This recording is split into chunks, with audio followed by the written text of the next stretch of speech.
السلام علیکم ورحمۃ اللہ وبرکاتہ۔ فضائل قرآن۔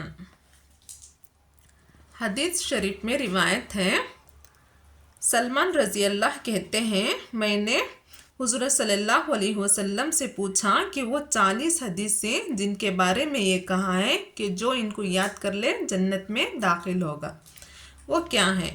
حضور اکرم صلی اللہ علیہ وسلم نے ارشاد فرمایا، پہلا، اللہ پر ایمان لاوے یعنی اس کی ذات و صفات پر، دوسرا اور آخرت کے دن پر، تیسرا اور فرشتوں کے وجود پر، چوتھا اور پہلی کتابوں پر، 5 اور تمام انبیاء پر، 6 اور مرنے کے بعد دوبارہ زندگی پر، 7 اور تقدیر پر کہ بھلا ہو اور برا جو کچھ ہوتا ہے سب اللہ کی طرف سے ہے، 8 اور گواہی دے تو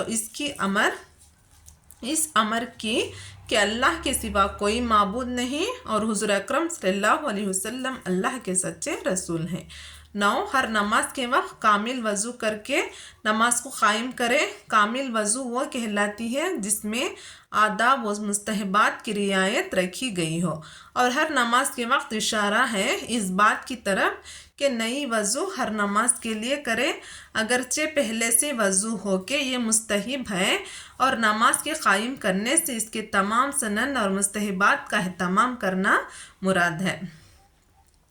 چنانچہ دوسری روایت میں وارد ہے، اِنَّ تسویۃ الصفوف من اقامت الصلاۃ، یعنی جماعت میں صفوں کا ہموار کرنا کہ کسی قسم کی کجی یا درمیان میں خلا نہ رہے، یہ بھی نماز قائم کرنے کے مفہوم میں داخل ہے۔ 10 زکوٰۃ ادا کرے، 11 اور رمضان کے روزے رکھے، 12 اگر مال ہو تو حج کرے، یعنی اگر جانے کی قدرت رکھتا ہو تو حج بھی کرے، چونکہ اکثر معنی مال ہی ہوتا ہے اس لیے اس کو ذکر فرما دیا، ورنہ مقصود یہ ہے کہ حج کے شرائط پائے جاتے ہوں تو حج کرے۔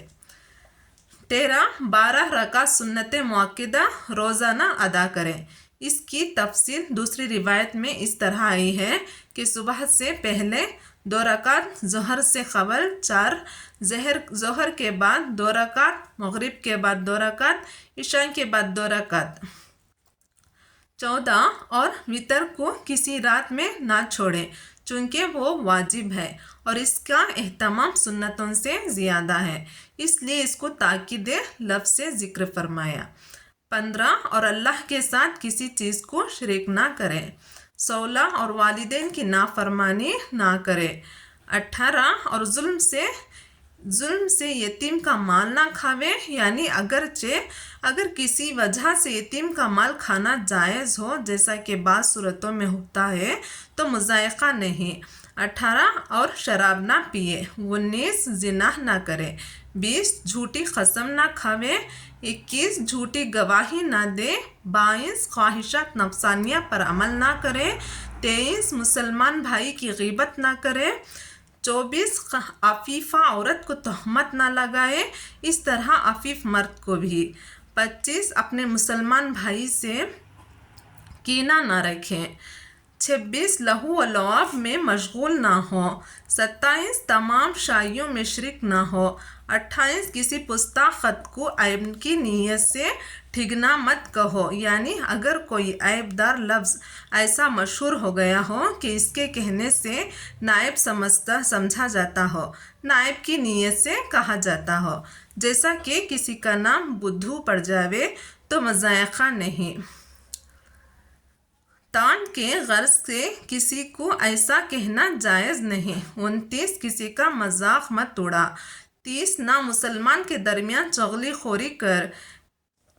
31 اور ہر حال میں اللہ جل شانہ کی نعمتوں پر اس کا شکر ادا کر۔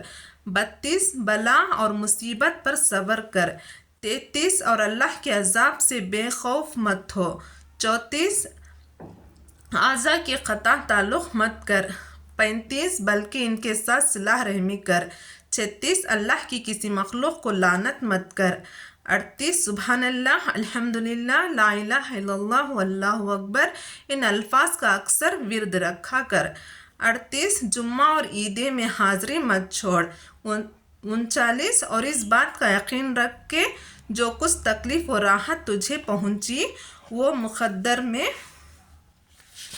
وہ مقدر میں تھی جو ٹلنے والی نہ تھی اور جو کچھ نہیں پہنچا وہ کسی طرح بھی پہنچنے والا نہ تھا۔ 40 اور کلام اللہ شریف کی تلاوت کسی حال میں بھی مت چھوڑ۔